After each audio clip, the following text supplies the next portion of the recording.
Climb aboard for an untold story of surprisingly familiar hits that have touched us all.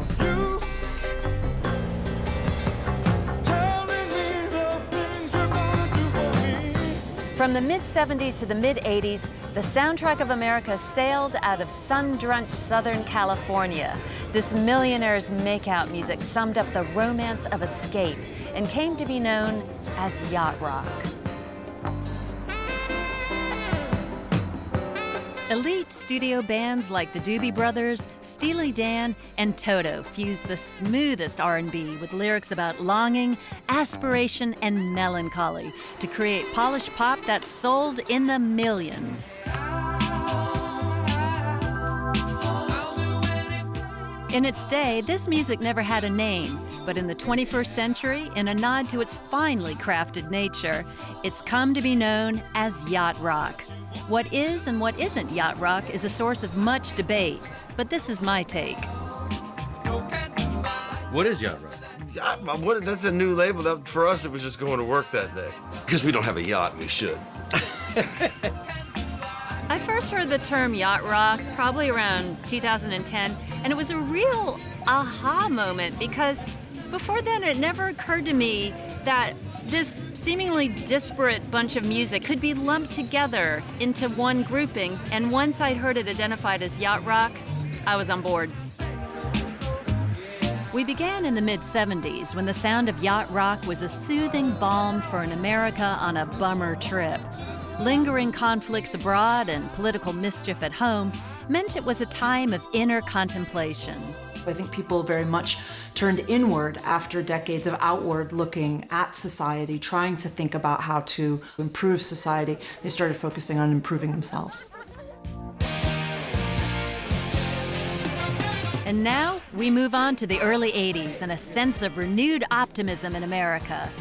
In the big money years, bearded sensitivity was out, bombastic videos were in, and the biggest pop sound on the planet was yacht rock.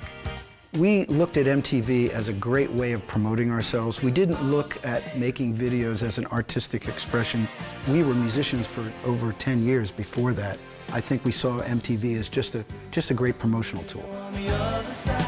You may think you already know the 70s and 80s pretty well, but this is the untold story of surprisingly familiar hits that have touched us all. It's the last golden era of music, and I don't know if it'll ever be back. So roll with me through the pleasures of a West Coast sound that was the soundtrack to my life in the chrome-plated 80s. Woo! I'm living the yacht dream. My time's all around. Woohoo!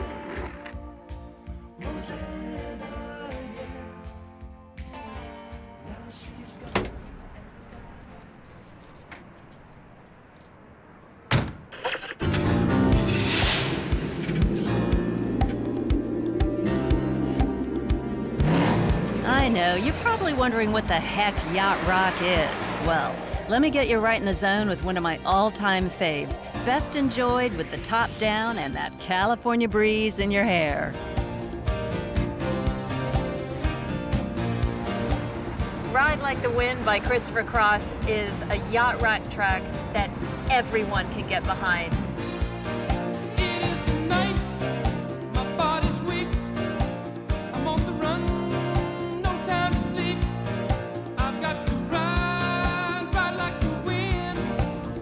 For me, Ride Like the Wind is typical of the West Coast sound that I loved when I was a teenager.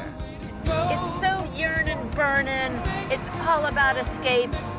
You're riding the wind for crying out loud. You can't get faster and smoother than that. So now that you're on board, let me take you back in time to show you how a kaleidoscopic second wave of yacht went full sail in the era of free market capitalism and MTV. Good evening. Tonight I want to have an unpleasant talk with you about a problem that's unprecedented in our history. With the exception of preventing war, this is the greatest challenge that our country will face during our lifetime. In 1979, Middle America just wanted to tone their abs. Economic and political crises had been the signature of the decade, and Jimmy Carter's honest brand of liberal democracy just wasn't cutting it. In 1979, President Carter spoke of the country facing a crisis of confidence. And he was speaking in part back to the Watergate scandal and to the defeat in Vietnam, but he was also talking about the oil crisis and that America was going to have to kind of renew itself. And instead of that being the call to restoration that clearly Carter intended, it was seen as the president saying, we're struggling. At the same time, West Coast escapism was riding those radio waves. Tracks like the Doobie Brothers' What a Fool Believes, which, for me, was the perfect bittersweet yacht rock song.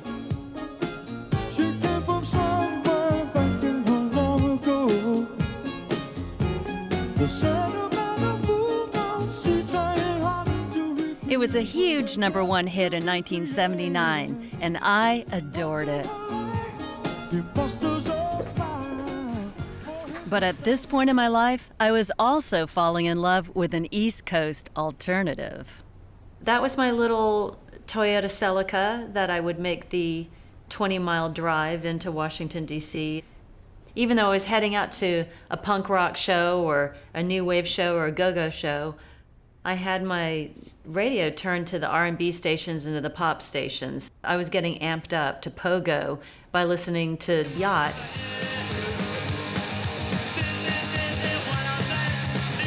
Punk was everything that Yacht wasn't.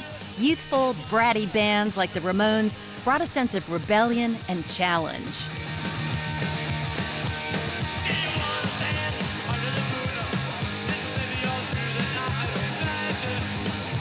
By late 70s, early 80s, you've got this very violent reaction to craft and production values and everything that Los Angeles stands for. That very much dictated the narrative in subsequent decades.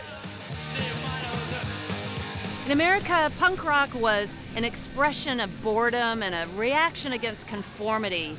And a lot of the conformity was expressed in that soft rock West Coast sound.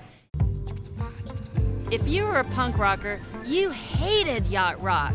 I mean, that expressed everything that you were against.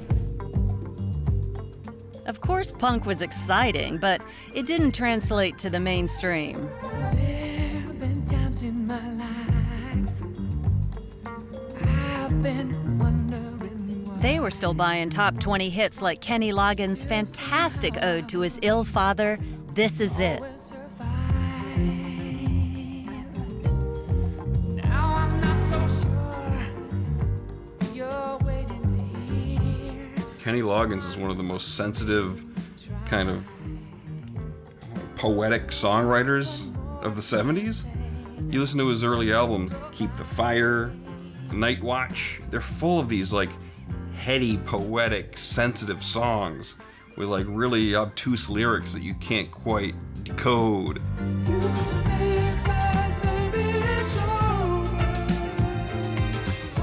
But in the context of the emerging world of punk and new wave,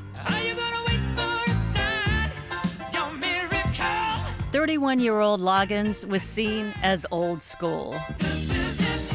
Yacht rock has never had any kind of metropolitan cool, and it's never been fashionable. In fact, for up until very, very recently, most of the people associated with yacht rock were very unfashionable.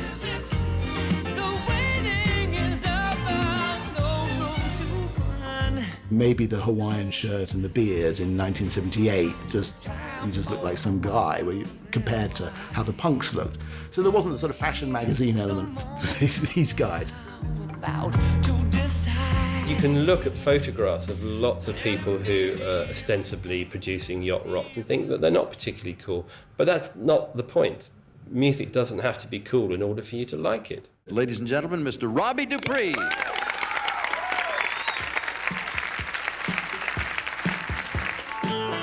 The West Coast sound and punk were mutually exclusive genres, but on the 17th of May, 1980, the two worlds would collide on the country's biggest music show, American Bandstand.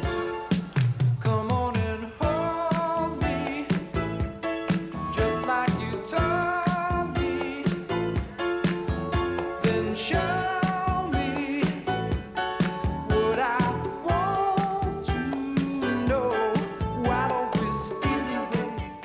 Robbie Dupree was a 33-year-old singer-songwriter and steal away a sparky top 10 hit that doffed its cap to the Doobie Brothers' What a Fool Believes. The first television show I ever did was called American Bandstand, which was the big Dick Clark show. And my birth name is Dupuis, it's French. But when I grew up, and even now, no one can pronounce that. So years and years ago, professionally, I became Dupree. When I was on the show, my mother called everybody back in Brooklyn and said, "You have to watch. My son is on American Bandstand on Saturday, but he's changed his name. So just be aware."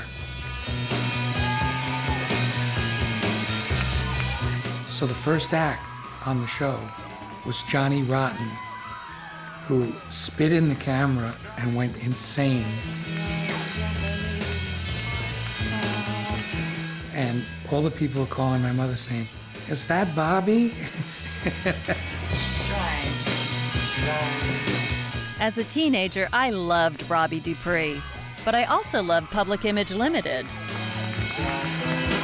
To me, they were the future of music with unpredictable, chaotic TV appearances. Well, I think when The Clash and Blondie and the Ramones and the Talking Heads and all of that Lower East Side phenomenon came along, it was more or less the end of the California singer-songwriter generation. And we were viewed by that group of people as the Frank Sinatras and the Dean Martins, and they weren't really interested. Hey, Robbie, it wasn't quite dead. Many former yacht rock acts continued to have hits well into the 80s. But to be truly relevant, you had to reinvent yourself. Give me the night. So come on out tonight, and we'll leave the others on a ride to paradise.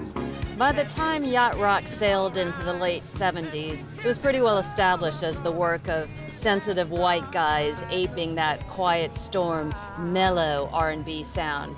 But by the time we got into the 80s, the session musicians decided it was their turn to come out and captain that ship.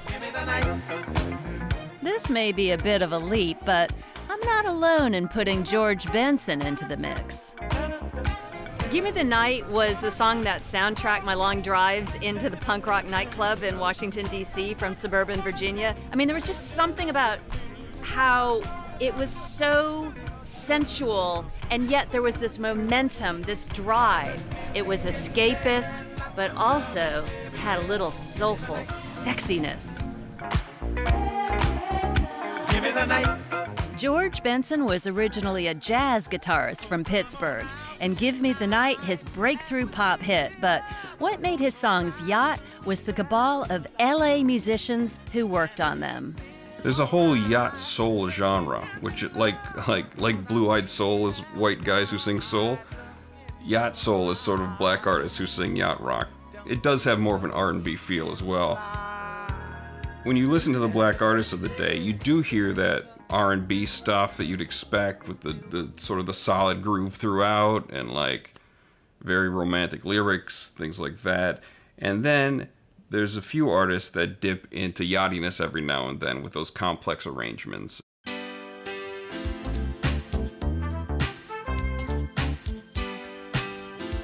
George Benson definitely had that smooth sound.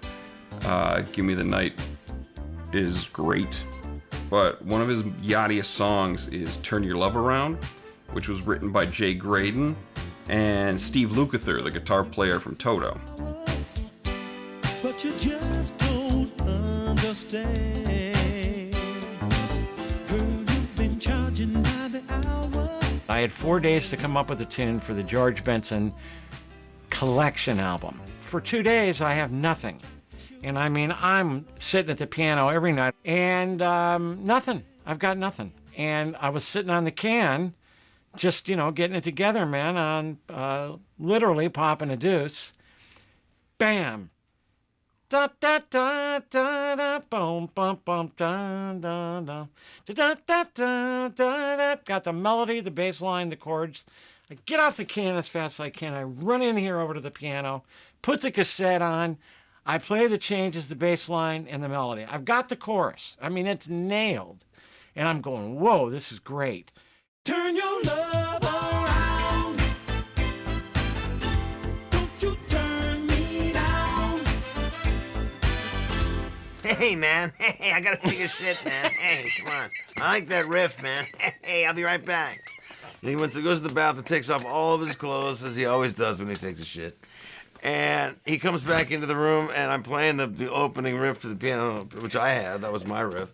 He goes, I got it, man. Turn your love around. I got it. I started laughing. I go, you figured that all out? Did you really say that? Yes, that's exactly what happened. Turn your love around. Don't you turn me down. I can show you how. Turn your love around. Oh, girl, you know me. That was in an era where whatever I touched turned to gold.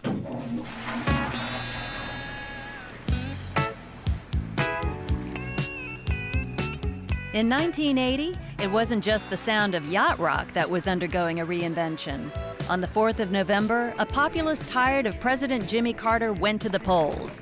Guilt was out, bravado was in. We'll restore hope and we'll welcome them into a great national crusade to make America great again.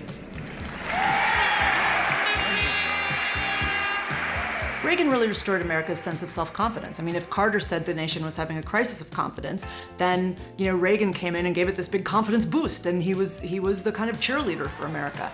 And he was a real believer in American exceptionalism, and he returned that story to America's sense of itself. So Reagan really, unquestionably, transformed the way that Americans think about the American dream, ideas of bootstrapping, of self-made success, but particularly a success that was measured by wealth rather than by any other ways in which we might measure success.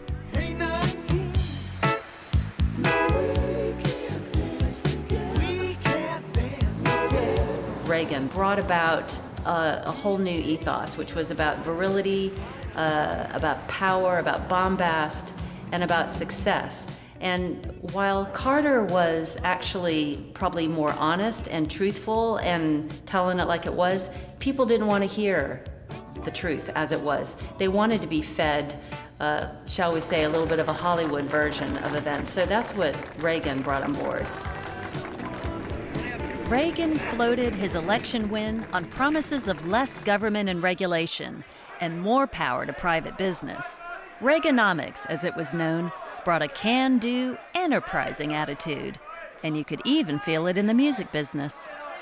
America, demand your MTV. I want my MTV. I want my MTV. I want my MTV. MTV was founded in 1981, and it was almost an accident. It was an idea that honestly at the time no one thought was going to work.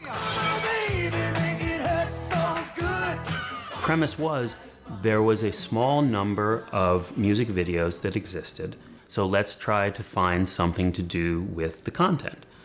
And that outlet was MTV. America, see the music you want to see! MTV's plan was to bring the album-oriented rock radio format to television. AOR radio had emerged in the 70s. Have a good day. A constant rotation of a wide variety of rock music aimed at over 25s. It had been the perfect platform for dedicated artists who put musical perfection and heartfelt lyrics before image. But in the video age, all that went out the window.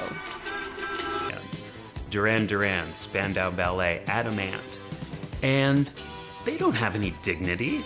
They don't need dignity or want dignity. Involve sort of guys, looking like they're in Miami Vice, or they're wearing, sort of shiny suits with sort of thin ties, and they've got kind of gel in their hair, and no one's got long hair anymore. Nobody looks like a kind of dropout hippie anymore. In the beginning, the MTV criteria for what kind of music they would play was more rad than what I was doing. They were doing like The Clash was the kind of music that they were about.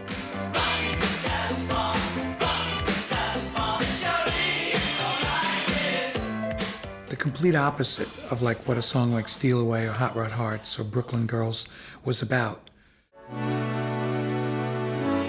For the sensitive yacht rocker, with their youth fast disappearing in the rearview mirror, the video age was problematic. Music changed with the advent of video, but music had been changing. And with video, it was a whole different approach. I don't know, the music, the yacht rock sound, the soft rock sound of the late 70s was probably just too boring for that medium.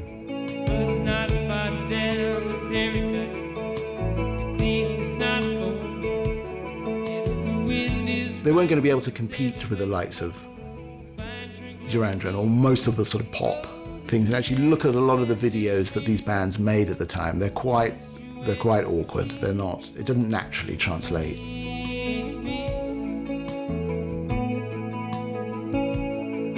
And Christopher Cross, for example, career disappeared almost overnight. You know, he was a very sort of, just like an ordinary sort of bloke, overweight. You can see his career just sort of dropped when MTV, and a lot of them couldn't do the videos.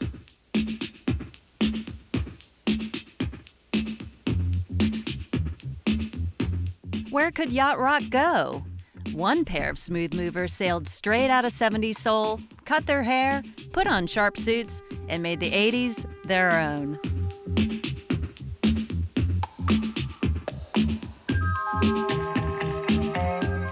Daryl Hall and John Oates are an absolute mainstay of yacht rock. They are like the godhead of yacht. And they actually started as kind of a folky soul band around 1973, came out of Philadelphia. And with each album, they moved away from the folky sound and more into the soul aspect. The two of these guys are hit machines, and they were able to take that initial sound and the charisma that they have together and pop those hits out, album after album after album.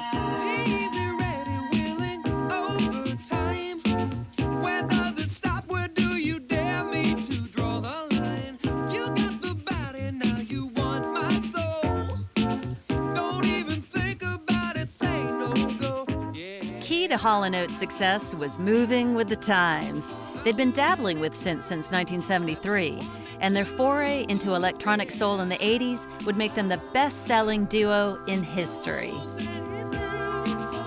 On I Can't Go For That, it started with, in the most unusual way. We had a box, it was called a Roland CompuRhythm, a little wooden box. It had 4 presets, Rock 1, Rock 2, Samba, and Bossa Nova.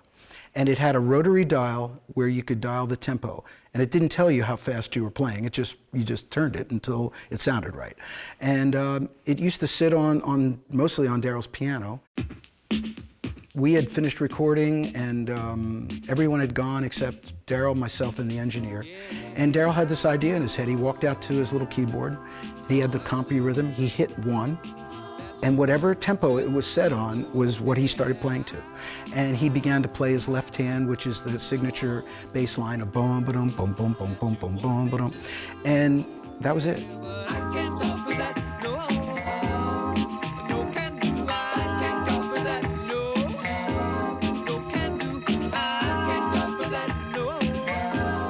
We looked at MTV as a great way of promoting ourselves. We didn't look at making videos as an artistic expression. I remember having a big argument with Madonna one time. It was the dawn of MTV. It was the beginning of the video era.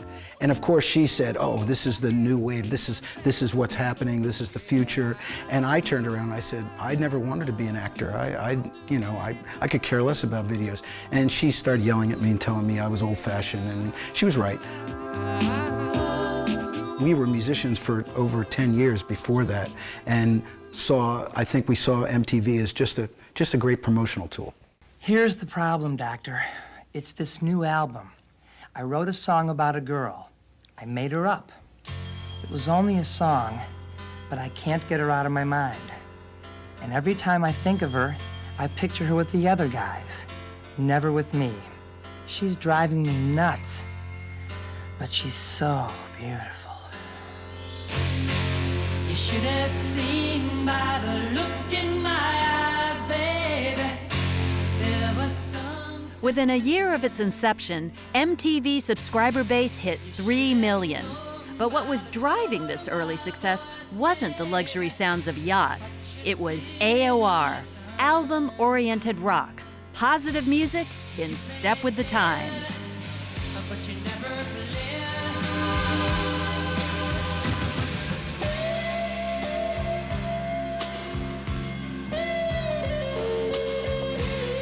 Very slick, sophisticated, mainstream American rock.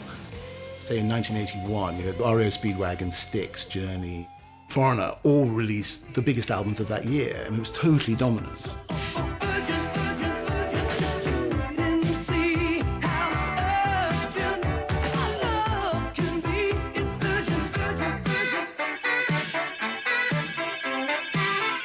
AOR was essentially love songs by lusty guys with thinly disguised intentions. It was much more sort of about believing in, that spirit of the 80s with Reagan coming in, and suddenly it was, you can do it, and, and the American dream. I think that they were the big soundtrack to that. Driving beats, snarling guitars, direct lyrics. The overblown sounds of 80s album-oriented rock seem to be at odds with Yacht sophistication. But I think one band managed to skillfully combine both worlds. Toto.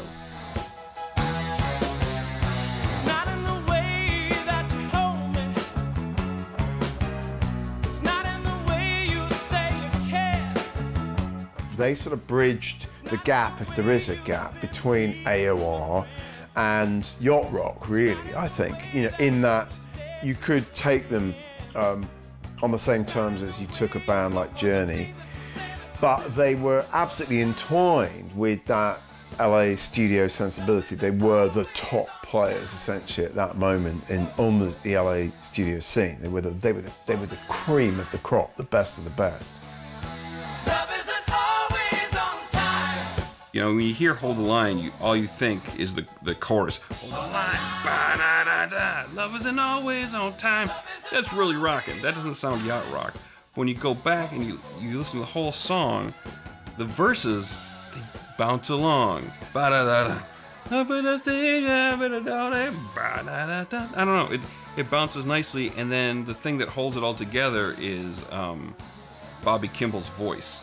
It's high-pitched butter. It's smooth as hell. It's not in the words that you told me. It's not in the way you say your mind. Ooh. It's not in the way that you came back to me. It's not in the way that your love set me free. Toto had been around for a few years, and the players were crack studio musicians who'd appeared on everyone from Boz Scaggs to Steely Dan's classic Yacht tracks.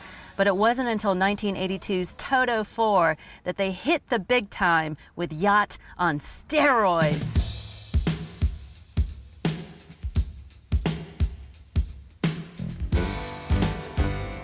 The sound of Toto 4 was, for me, a Technicolor retooling of yacht rock.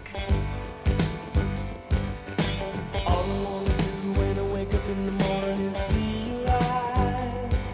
Rosanna, Rosanna, never thought that a girl like you could ever care for me.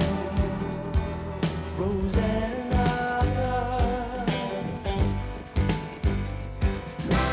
First off, Rosanna to me was the ultimate Toto song for me. If you want to go, what does the band sound like? I would point to that one song to go, this is as close to one song that defines who we are, because it has everything in it. It has the multiple solo thing, it has the groove, famous groove, it has the multiple vocals, it's hookier than hell, That was it. horns, it was jamming, you know, it was all the stuff that we stuffed everything into one song, and it became a hit. We're like, okay, when that went, we were like, oh, this is great.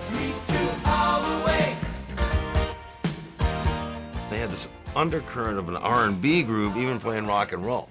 Yeah. And then you had Mr. Spaceman with all the, you know, who's been into like every synthesizer way before it was cool.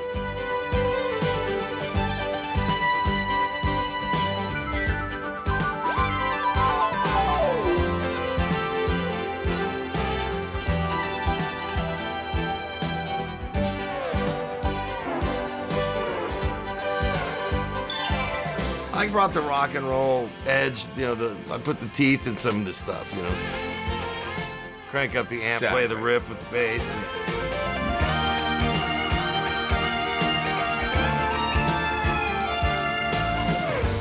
That became our little thing. And then there was always a little funk and a little fucking prog stuck in there. But there's still very much pop music, but we were still like fighting each other stylistically, and that sort of chemistry made whatever it is that settled into.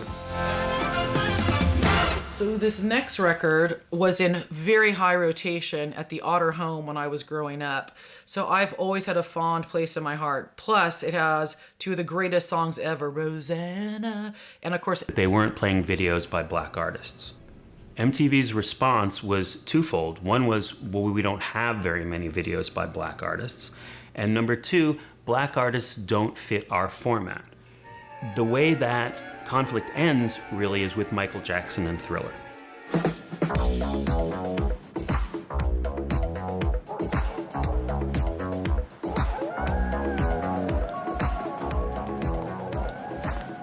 Thriller was no ordinary promo. 14 minutes long, directed by Hollywood's John Landis with a budget of $500,000, it was blockbuster filmmaking, and it world premiered on MTV on December the 2nd, 1983. It's close to midnight, something evil's lurking in the dark. Under the moon. Played in heavy rotation up to 8 times a day, Thriller opened the door to black artists on MTV, which saw its subscriber base triple from 3 million to 9 million within a year. MTV in 1983 was probably one bad quarter away from going under. And Michael Jackson saves the network.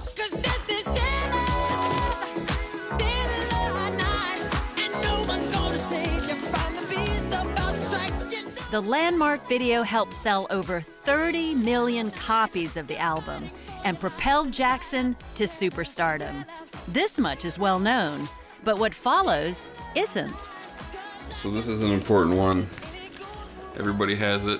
Thriller, Michael Jackson. I got a coffee stain on there. No big deal. These are a dime a dozen. Millions of copies sold. But a lot of people don't realize it's a very interesting yacht rock album. Every member of Toto is on here, and here's Human Nature, written by Steve Porcaro of Toto. And here you got David Paich, Steve Porcaro, Steve Lukather, Jeff Porcaro. That's Toto, you know? It's crazy. It's a Toto song that Michael Jackson sings. I don't think that's not a Toto album. It's a Michael Jackson record, man. It's a Quincy Jones, Michael Jackson. Yeah. record. We're part of the team. Yeah. Your song "Human Nature" was a big, huge hit. You know, I mean, that was probably the most Toto-ish kind of sound. Yeah, because it was Jeff, me, and you.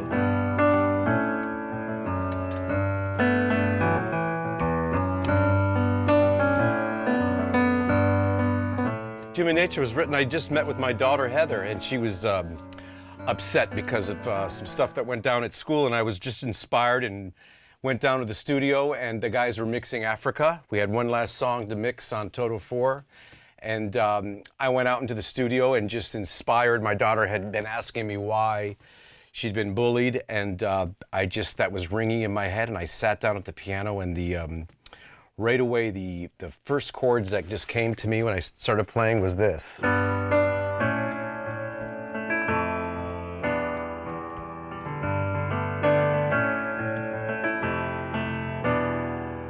Sat down and I really liked that chord progression, and pretty much the gist of the song came to me all then.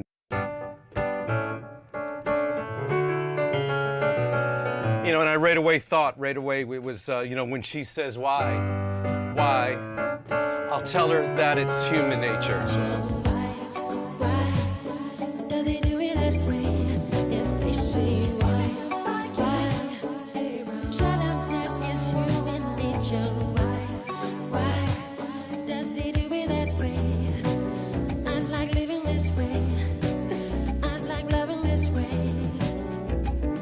I got lucky enough that Quincy heard it and wanted to cut it, and I was real lucky that he just pretty much let me do my demo. He pretty much let me do it as it is. He brought in Lukather, which I wasn't thrilled about at first. It was the one different thing than in my demo, but I ruined his song with my guitar part. No, he made it. He made it a Michael Jackson tune is what he did. It was actually a stroke of genius. When I heard it was on the album, I was thrilled. I mean, it was really kind of, it was very much a fluke. Yeah, it was just a wonderful, the stars aligned, for sure.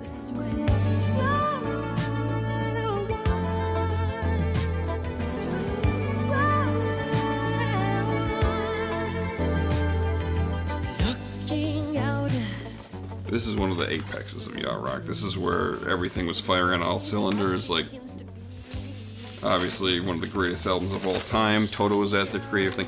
Toto worked on this album and Toto 4 like practically at the same time. They came out like at the same time. That's amazing that a group could be doing that much all at once. So there you go. Even the biggest pop album in history can be considered yacht.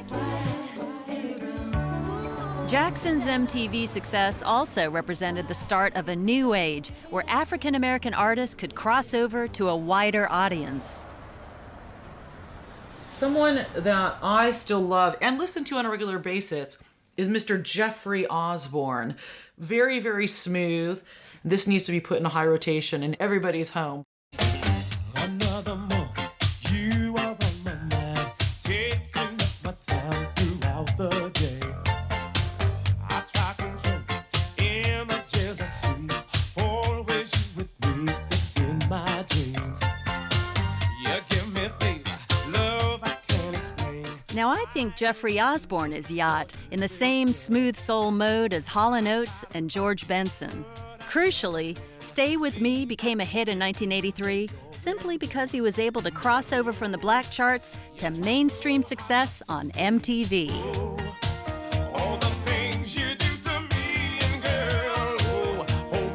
That was one of the few videos that actually got on MTV. MTV was huge. Everybody watched MTV. It translated into record sales. I mean, big record sales, if you could get a bit. And videos were expensive back then. I mean, it was like hundreds of thousands of dollars to do a video. Martinis, geisha girls, dancers, and a stage on a riser in a ginormous nightclub. The video's message was aspiration, hedonism, and urban escape.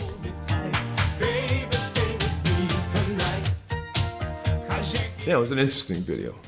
It's kind of weird video. You know, it's funny, back in the day, you know, the concepts were kind of weird on videos.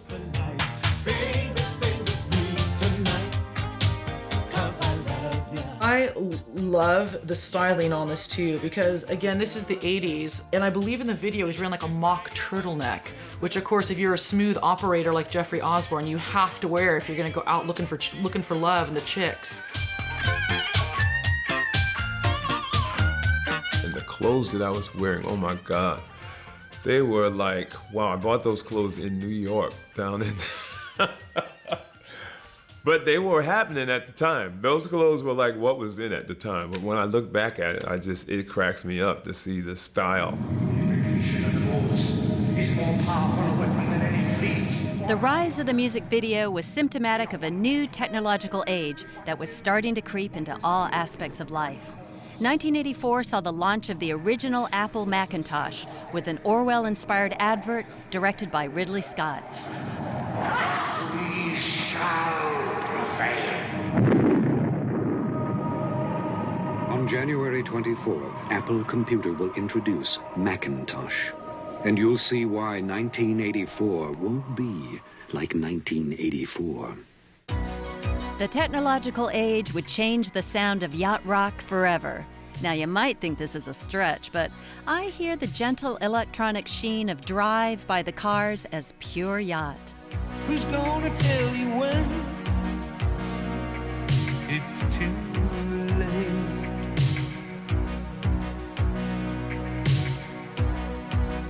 Who's gonna tell you things? By 1984, yacht rock is sounding much more produced and much more filled out by machines, and an example of that is Drive by the Cars. And it's a beautiful song, it's very smooth, it's something that you want to listen to while you're driving, but it's also something made by machines. And there's a longing to it, there's a wistfulness to it, and that's a hallmark of yacht rock. But also the machine sound of it is a hallmark of the 1980s. And to me, it's really emblematic of the Reagan era.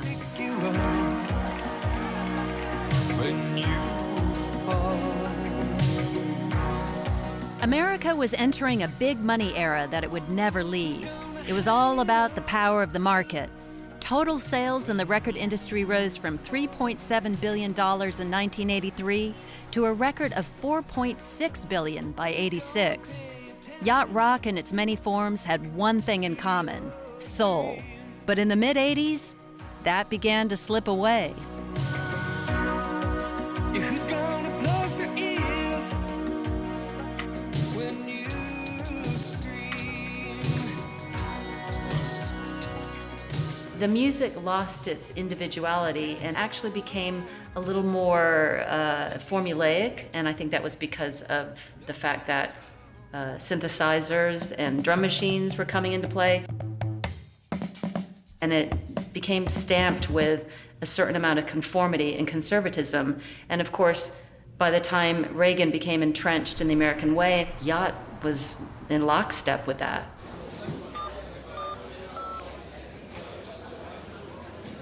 Yacht rock became kind of like a factory of approximated sounds. And a song I'm thinking about here, it's a great song, it's by Dan Hartman, I Can Dream About You. But it's almost like it's just hitting all the beats. It's just sort of going on all the rides. And the original kind of quirky, idiosyncratic magic isn't there. No more timing. Each tear that falls from my eyes.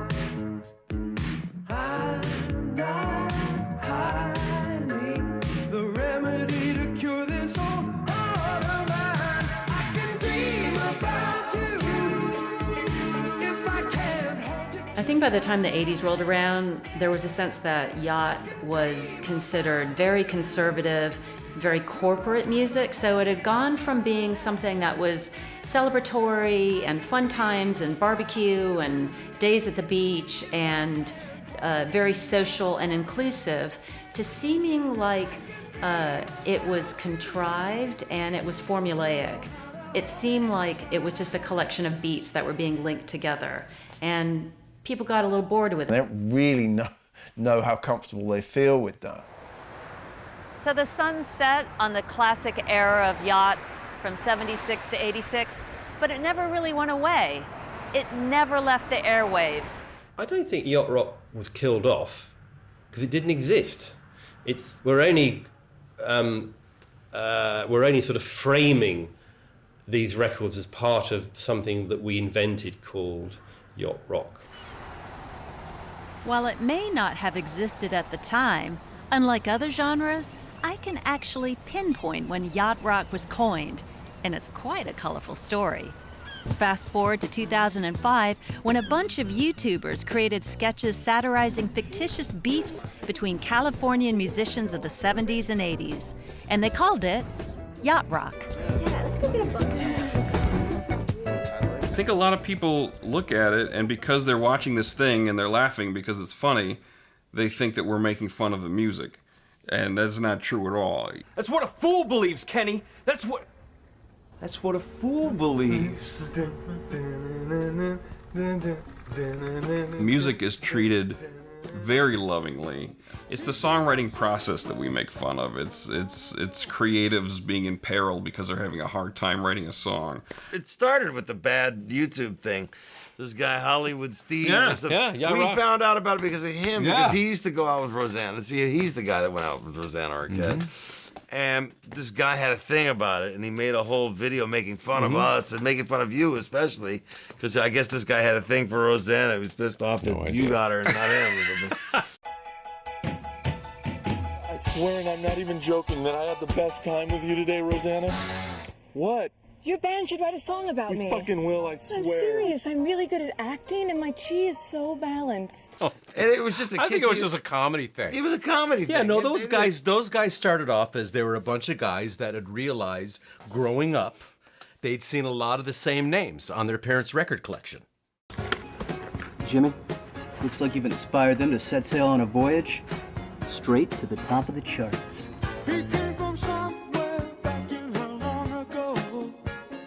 The show got 1 million views and returned the sound to the popular psyche. A genre was born. Format radio picked up the idea, playlists popped up online, but most importantly, in an agnostic digital age, the music could also now be appreciated on its own merit. And I think when the internet came along and suddenly fans could, trade mixes, and there was a sense of everything kind of opening up, and actually a lot of people kind of coming out of the closet. The digital age has reintroduced the sound of yacht to a new generation with intriguing results. In 2017, Kendrick Lamar bassist Thundercat, in one of the more unusual promo videos I've seen for a while, collaborated with 2 West Coast originals. Michael McDonald and Kenny Loggins together for the first time in 30 years. There was something kind of slightly cheeky about it, the way in which he introduces Michael McDonald before he starts singing, and he introduces Kenny Loggins. But there was something very, very proud about it.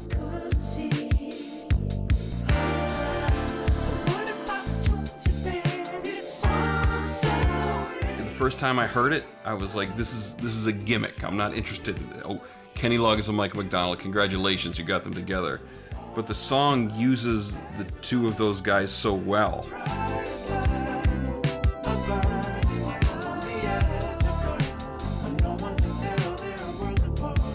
We've classified a few modern songs as yacht rock.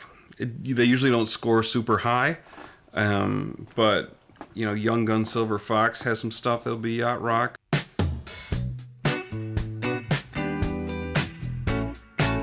Young Gun, Silver Fox are a contemporary band born out of a very deep love of late 70s West Coast music. The Silver Fox strums and the Young Gun sings. I see the clouds come slowly creeping, and joy is a flower that's wilted away.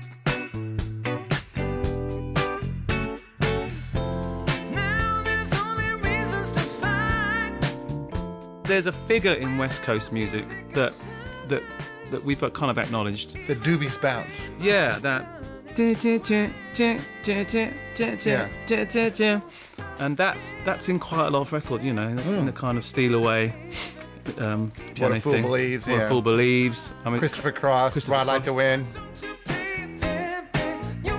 Tell me what's really going on in your mind. Oh, I really don't care, but if you don't feel it, I turn around and head for the door. Oh, don't you baby, take it or leave it, just tell me the score.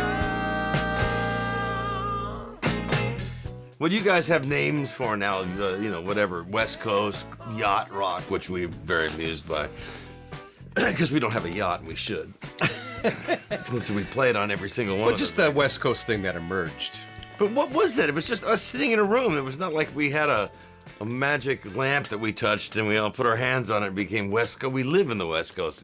That's just the way we play when we sit in a room, right? So there you have it, yacht rock. A halcyon period of LA studio craft between 76 and 86, from the Doobie Brothers to Steely Dan, George Benson, Toto, and beyond. Like all music genres, punk, new wave, hip-hop, You could argue that yacht rock is merely a phrase that helps connect music to consumers.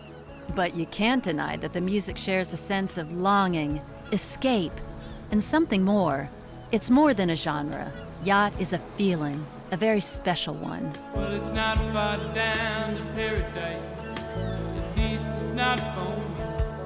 And if the wind is right, you can sail away.